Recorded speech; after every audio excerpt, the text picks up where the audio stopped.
Welcome to the Sunshine Parenting Podcast. My name is Audrey Monkey, and I am your host.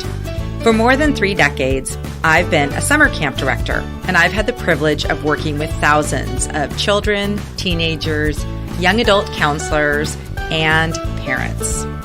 I really enjoy sharing stories, tips, and ideas to help others who care about young people raise a generation of kind, self-reliant, optimistic kids who become thriving adults. If you're interested in summer camp, parenting, or happiness, you've come to the right place.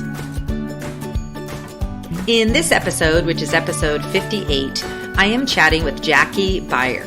She is the founder of the Authentic Teacher website and podcast. Her mission is to help students learn using culturally relevant lessons.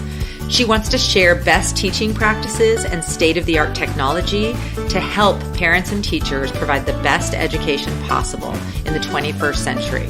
Enjoy the episode. I'm really excited to welcome on the podcast today, Jackie Beyer of the Authentic Teacher podcast. Welcome, Jackie.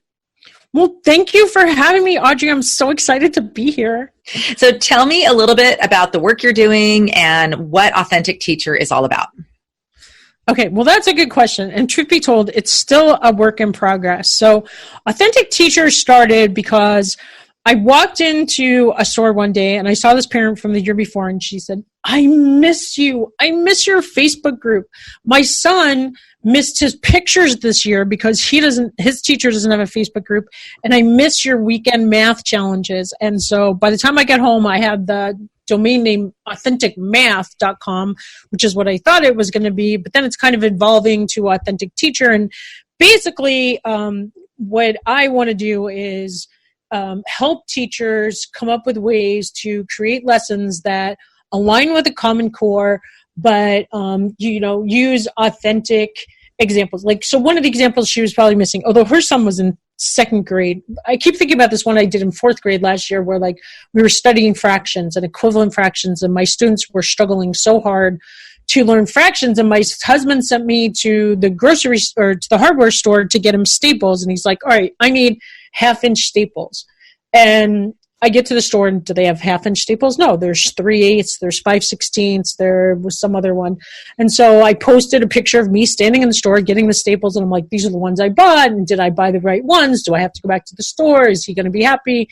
What's the equivalent of, a 1/2-inch? Are these bigger than, because it had to be at least a 1/2-inch. And so, things like that, or like pizzas, I would cut up fractions for pizzas, or it kind of actually started when I was teaching the 2nd grade class. We were home for 5 snow days, and my kids were really struggling to learn coins, and I didn't want them to learn to lose what I had been struggling, and I wanted them to kind of have practice at home. I'm like, well, if you're home. So I kind of I have puppets, and then I don't know why my 3rd grade teacher taught us with puppets. I have puppets. And so I took these videos of me teaching my puppets how to make 15 cents out of how many different ways. And I was kind of teaching them how to use academic talk, because that's always the big thing in the classroom, and, so the one puppet made 15 cents out of 15 pennies, and the other one used a dime and a nickel, and just, 3 nickels, and just all these different ways. So I'm kind of it's kind of like a combination of me teaching my puppets is one part of it, and that's kind of more I also have this website, Authentic Learner, and that's kind of supposed to be where the kids go. And then Authentic Teacher would be me eventually developing professional development for teachers. And then the weird thing is, this summer I got in this Facebook group I've gotten in several of them, of parents whose students are struggling readers, struggling with dyslexia, and I just happen to have had a ton of training for struggling readers, for students who struggle with dyscalculia, which is the math version. And so I've kind of created some webinars for parents, the one main webinar is called My Student Has Dyslexia, What Do I Do Now? So it's either for teachers or for parents. And that's why I found your website, because the webinar is based on this book by Dr. Sally Shaywitz called Overcoming Dyslexia, and her book is all about focusing on the student's strengths. Mm-hmm. It's what I've used working. This principal handed me this book in 2005, and just a fluke that he happened to hand that to me, and I've had it, but it's just been kind of guiding Bible for helping kids who are struggling readers. I've tutored a lot of kids in the classroom, after school. I mean, I think I've taught over 700 kids total now in 6 different districts and 15 different schools.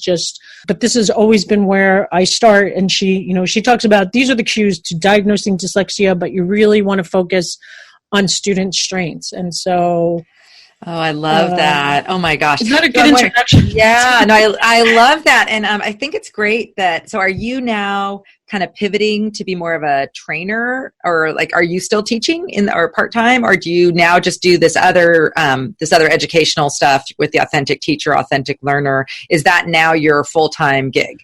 Well, that's a good question. I took this year off out of the classroom to kind of see where it's going to go. And then like I kind of mentioned when we were talking on my show, I also have the my husband's like, you called it the Authentic Gardener. The Organic Gardener podcast is also, so, I'm not really sure where it's all going to go. Because you kind of clicked on it when you were talking about the kids learning to water ski. My favoriteest thing is to see the light bulbs pop over students' heads. And I just love to help kids learn. And when they've been struggling to get something and they finally get it, like I always think about, you come back from Christmas and it almost seems like they've lost everything. But then all of a sudden at the end of January, the beginning of February, it's like you just see these light bulbs going off all over your kids' heads in the classroom. Like they're finally getting the things that you've been working on for 4 months. And so that's where my passions lie. I don't know. I actually quit the classroom back in 2014 when I launched the Organic Gardener podcast. And then, I don't know, like 6 principals called me one summer and I ended up going back again. So I always tell the kids, you never know where I'm going to be. They were like, are you going to be 5th grade next year? What are you doing next year? And I was like, I'm going to try to launch this Authentic Teacher. Will it? I don't really know where I'm going. I don't know if that helps. So yeah, no, that's great. What I would love for you to share, because most of my listeners are parents or work with kids in other settings. What's some advice you have for parents in terms of, like, especially it sounds like you really specialize in helping them, like if their kids has a deficit in some area or some kind of diagnosis. What would you say are like the first steps to do, or what do you recommend parents do when they have a child who's struggling with something at school? Well, if I have a student who's struggling with reading, truth be told, I give them a copy of the Overcoming Dyslexia book, because there's a lot of things to it. But, the 2 biggest things is you have to remember you are your child's biggest advocate. Get in there, talk to their teacher, make sure you're working together, make sure if they do have dyslexia, get it diagnosed, find out, because if it's not dyslexia, you really want to know. The sooner you can get accommodations in place. A lot of times kids with dyslexia just need extra time to absorb things, extra time to take tests, reduce workload, because it is taking them more time to do things. A lot of times kids who have dyslexia get tired faster. So, don't pressure them to do things. The biggest thing with dyslexia is like learning to rhyme. A lot of people, you've never taught a kid how to read who doesn't know how to rhyme. And so, even if they're older students, if they're still struggling, I really focus on singing, making sure they're looking at the lyrics, but singing along with the lyrics, because that'll develop the rhyme. There's so many things on YouTube now. The whole hymnal's on YouTube. I think you can sing along with any song in the hymnal, or just Go Noodle's got tons of things. There's tons of, songs for older kids where they could just watch the lyrics while they're listening, and it's going to be a familiar thing. And then repeated reading, because the biggest thing you want to do is work on text fluency and helping kids, gain that text fluency. So music is a great one for me for repeated reading, I think, because all kids, can relate to music. And then the other piece with music is, in math, if they're struggling in math, learning to count beats, learning measures, learning, notes are broken up into fractions. So working on things like that. And then it'll also bring that kinesthetic piece in if they're, playing, tapping drums or making, rhythm with that. And so, but definitely she talks about their strengths in the book. A lot of times they'll be really interested. The other thing that I'm really passionate about is children's books. There's so many picture books out there that are not written for kindergartners or preschoolers. They're for 3rd graders, 4th graders, 5th graders. They have complex. There's so many great children's books is kind of on the rise. It's the one book in the publishing. Because truth be told, my dream someday is to be a children's book illustrator and author.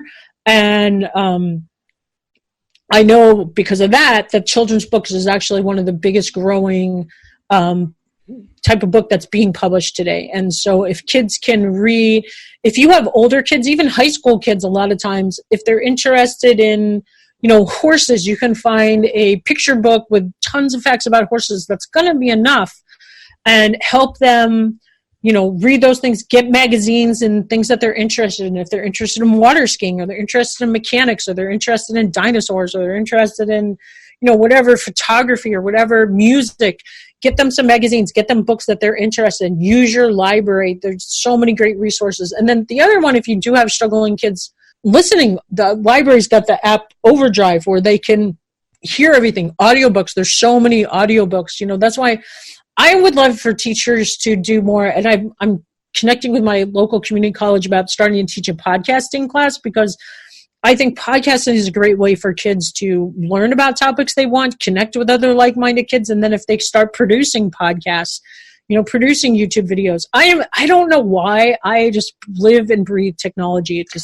And so I'm very passionate about using technology in the classroom more than we are. Oh, I'm with you on that. It also makes it more meaningful when they feel like they're sharing it with someone, they're doing it for a reason. I think when we make things more meaningful, like at my son's high school, they have an online newspaper that's really well done. And it's like a job for the kids. They have assignments, there's photographers, there's editing, there's, all this stuff.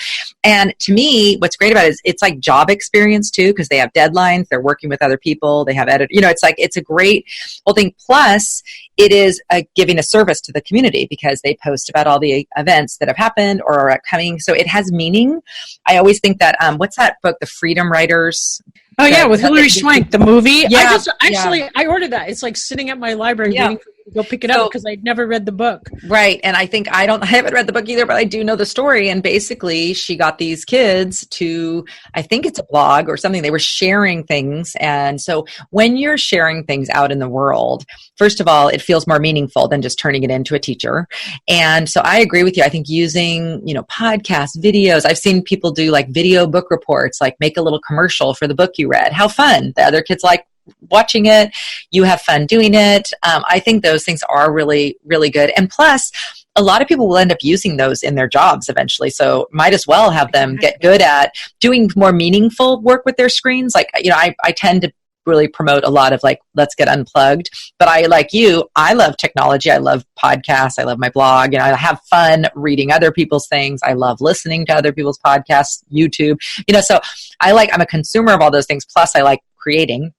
And I think it's really great. So I think a lot of times our kids become purely consumers, like they're watching YouTube, they're playing games, but why not have, teach them how to create the game and code the game, teach them how to start their own channel and have a topic that they're interested in. And then they have to research it. So they might end up reading some blog posts or books or, whatever. So I agree, when you find things that make them light up and get excited, that's when they're going to learn. When you try to force people to learn something that they're not interested in, it's really hard. You're just not that motivated. I think a lot of times we forget that, kids are just like adults. They have interests. Like let's help them pursue those so you can still get the end that you need. Like if we want them to learn to read or learn to write or learn to do math, make it somehow connect with something they're interested in, and they're much more likely to learn it. Like if you have kids have a business or something, and even if it's like fake money, have them create something that they're selling to each other and have to count out change. I mean, how fun is that? That there's so many ways that you can make learning more fun and kind of applicable to life. So I want to go back to, I think when I was talking to you for your podcast, you talked a little bit more about what being an authentic teacher means. Can you just explain that again? Because I really liked how you talked about what being an authentic teacher means to you. Okay, well, I can try. I mean, to me, it's kind of exactly like you were saying. So that's why I love the Common Core standards, because we can take these lessons, we can take these skills that kids need to learn and teach them how to be, critical thinkers, how to, research, what do we want? There's so much information on the internet. We don't need to be just memorizing basic facts. We don't need to be like just, I say this and you repeat it and regurgitate it back to me. It's applying the, what you're learning, what you're reading, into the context of the classroom, I guess. So like what are some other examples of like math challenges I'm trying to think that I've posted? Well, kind of like what you were saying, like I went to the laundromat and like, how many quarters do I have to put in the machine? You know, this is how many loads of laundry I have to do today. You know, how much is it going to cost me? Am I going to have enough money? You know, figuring out things like that. And just the blogging thing, like, and this is the other thing that like, I feel like I get a little frustrated with sometimes in school. If you want a kid to blog, but they also have to read other blogs, we have to follow their, you know, what are they interested in? Like we were doing this thing for Dr. Seuss's, Dr. Seuss month, and we were doing like, the places we will go. And I was asking my students, well, where would you want to go? Well, second graders, what experiences do they have? They don't know. So they have to have time to research. Like one kid wanted to go to Disneyland and another kid was like researching, you know, his favorite sports team shoes on the internet.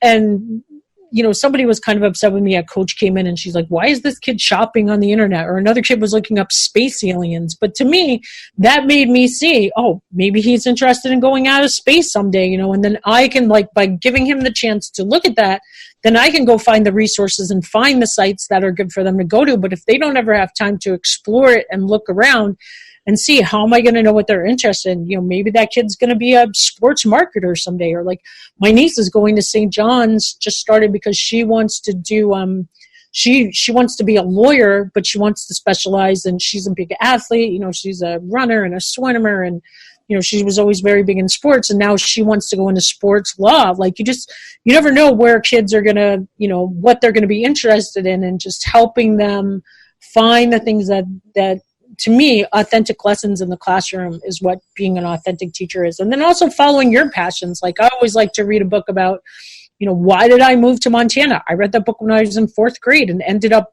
50 miles, like really close to where the kid in the book was, you know, finding things that they are interested in, helping them meet those challenges in their lives, or meet reach their goals, be who they want to be. That's beautiful. Okay, so Jackie, tell listeners where they can find your blog, or if you have a blog or your podcast. Just why don't you kind of give us the rundown, and then I'll also put links in the show notes. So where can we find you if we want to learn more?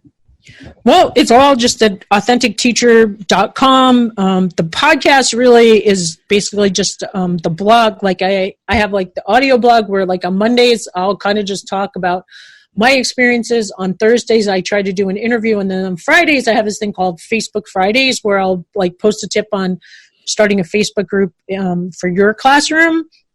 And just, it's all at authenticteacher.com. Okay, great. Well, I can't wait to check it all out and see more of what you have going on. Okay, so I just have one final question. This is something new that I'm going to be doing with my guests. I didn't tell you in advance, but hopefully you can come up with something. If you had one thing that you wanted to tell parents of something that you think could be helpful in helping them raise a kid who becomes a thriving adult, what would that one thing be? Ooh, that's a great question. One thing that I would tell parents, I guess just, I'm going to go with what you said about reading every night. I mean, really, if you don't feel comfortable reading, download an audiobook, share something together. I mean, when I was in college, we had one class that met for, I think, 3 hours once a week. And my teacher spent 90 minutes of that time reading to us, because sharing a book, whether it's Charlotte's Web, which is still a classic we read in 4th grade this year. I loved it. You know, sharing a book together, there's nothing more important. And so even if you're not a reader, try to find a book that you can read with your students, whether you listen. Another great resource is that online stories or whatever, where the Screen Actors Guild read the books. Get a copy of that book and let your child listen along. Just reading is key. Oh, I love that. That's right up my alley. Okay, we'll end there. Jackie, thank you so much for being on the Sunshine Parenting Podcast. I really enjoyed chatting with you.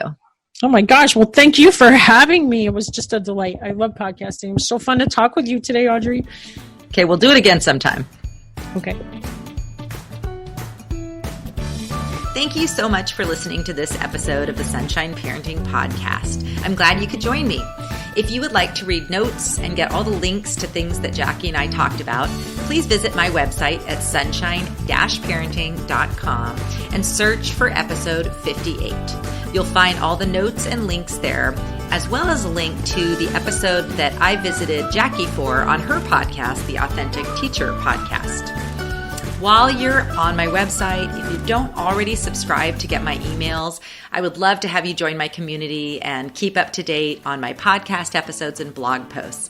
Again, you can find that link to sign up for emails at sunshine-parenting.com. Finally, I would really appreciate it if you enjoy the Sunshine Parenting Podcast, if you would take a moment to give me a rating and review on iTunes. It's a great way to share with other people new podcasts that they might be interested in listening to. So I appreciate you taking the time to do that. To end this episode, I'd like to leave you with the words from an article that Jackie linked to from her website. The article is from thedailymail.com, and it is titled, "Authentic Teachers Who Laugh and Joke with Their Pupils Really Do Encourage Better Behavior." Here's what it says. Teachers who love their subject, take time to talk to pupils, and make jokes get better results, according to new research. Sharing experiences and even admitting mistakes also improves results. Known as having an authentic style, young people prefer this to a more modern, inauthentic approach where teachers treat their job as just a job. They have little or no emotional investment in their young charges, according to research. The study of 300 college students found the former type achieved higher levels of learning and deeper understanding. They showed a willingness to share details of their life and displayed elements of their humanity by telling personal stories, making jokes, and admitting mistakes. They also demonstrated care and compassion by recognizing students as individuals and attending to their needs, both academically and personally. This podcast is a proud member of Parents on Demand, a network of high-quality shows for families just like yours. Download our free network app on Apple and Android and listen to your favorite episodes on the go.